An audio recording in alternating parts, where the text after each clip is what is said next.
Where are we going? Snakes Reserve on the Goulburn River. First outing with the camper trailer.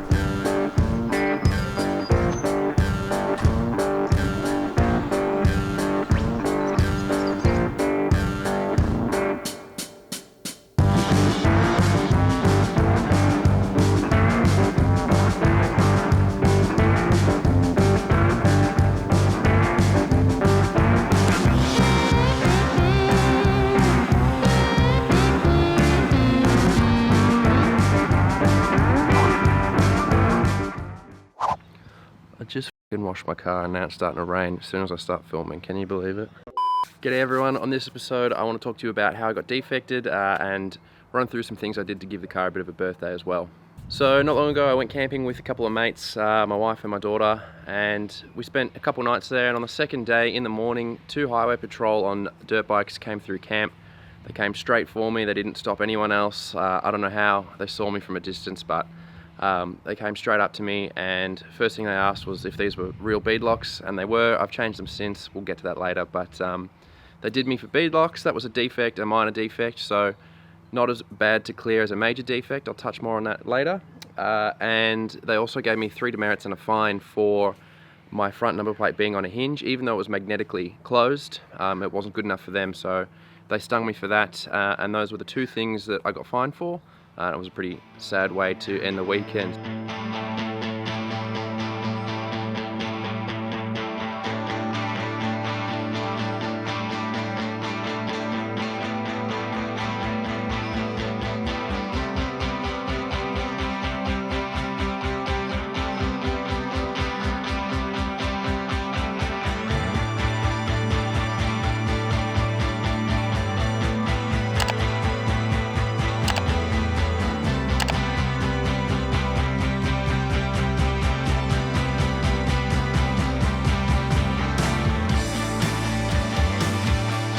One of my brake lights is out.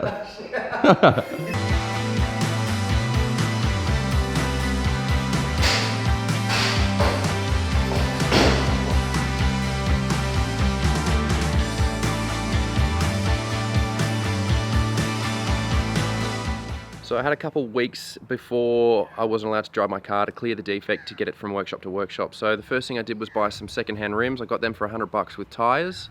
And I took them to see Chris down at your local tyre centre. He helped me out. He's actually a YouTuber as well, starting off his channel, so it was really cool to link up with him and see how he operates. So he sorted me out, fitted up my current muddies to the $100 rims, and that was one part of clearing the defect. Now, I'd never been defected before, so I did have a straight side exit exhaust, so I was a bit worried about them picking on me for that. And my extended rear shackles. So I changed them over. I've got a 3-inch exhaust with a muffler now, and the car is now defect clear, but I also did a few other things which we'll jump into later.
Alright, I've got the snorkel over there ready to repaint, and these cheap $100 wheels.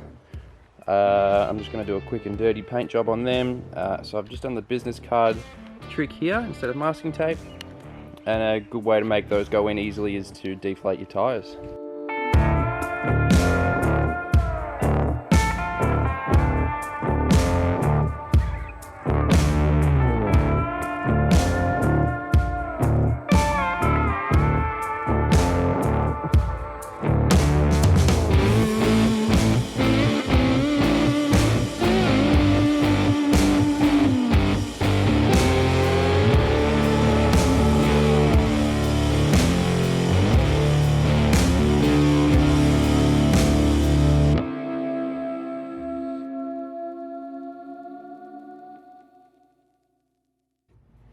Alright, I've just got some extra sound deadening I want to put in. There's obviously some from factory, which is here, but there's not any on the back walls, and there's not any in the doors.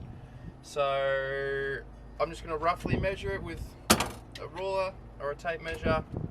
It's not going to be glamorous, but all of it really gets hidden by carpet or seats or trims. So I probably won't be doing a good job of this. I don't even have a roller. I'm just going to mush it in with a mallet, and that'll be that. So just want to make sure that everything's clean when you stick your sound deadening down, and that's pretty much all there is to it.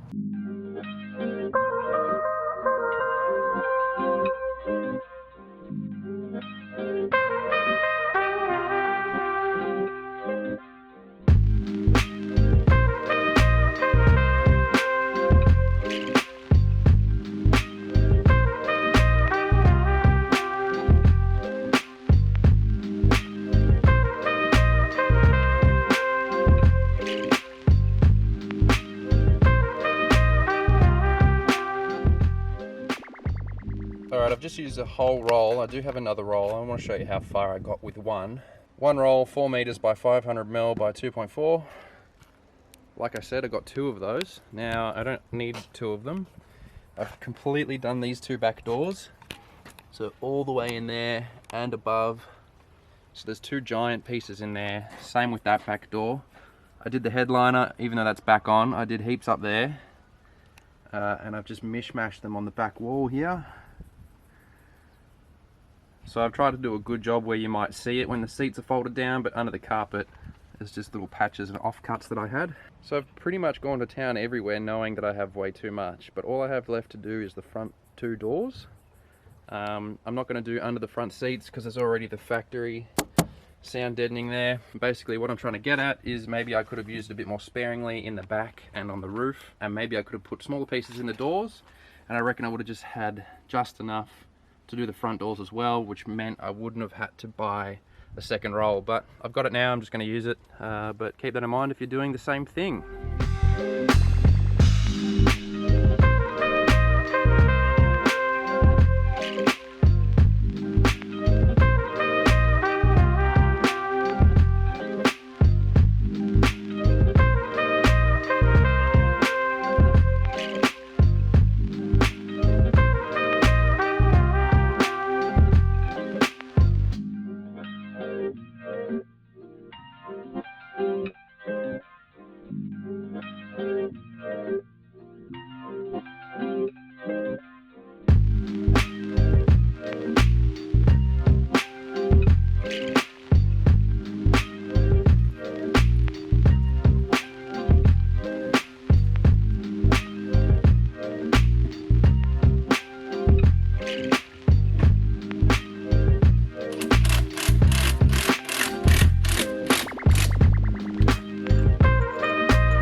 So with the defect, there's minor and major. Major requires you to get your car in a roadworthy condition, and with a roadworthy certificate, you take that to Vic Roads, they get everything inspected, everything marked off, you pay your money, and then you get your registration back basically. But luckily I only had a minor defect, so I still had to go to Vic Roads, but I didn't need a roadworthy certificate, so I just went to Vic Roads, showed them that I'd changed what was defected, which was the wheels. They ticked it off, and I was on my way.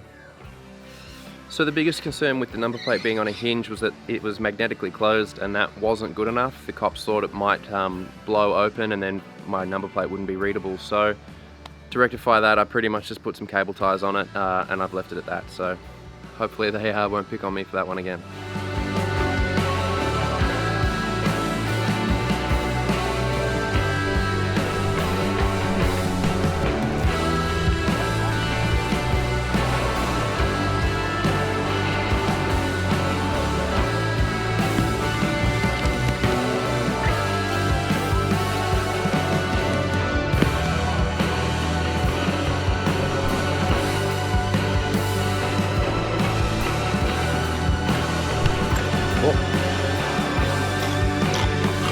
Oh yeah, listen to that crunch.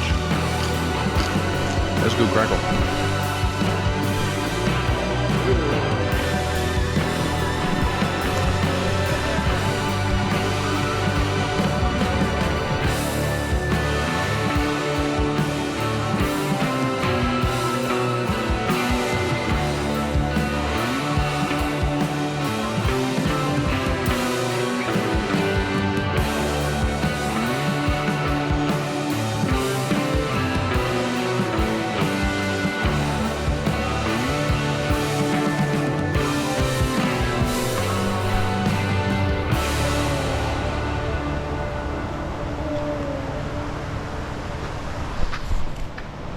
Now while I was at it working on the car, I decided to give it a bit of a birthday. I detailed it, which is something I try to do once a year. I put some sound deadening in, and that combined with the new exhaust actually made the car a lot more comfortable for the family.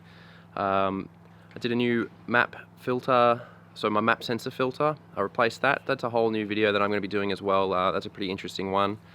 So I replaced that, I fixed the dodgy brake light, I did some touch-up paint on the snorkel, and that pretty much summarizes everything that I did to the car. Alright guys, that pretty much wraps everything up. I want to say a big thank you to Chris down at my local tyre centre.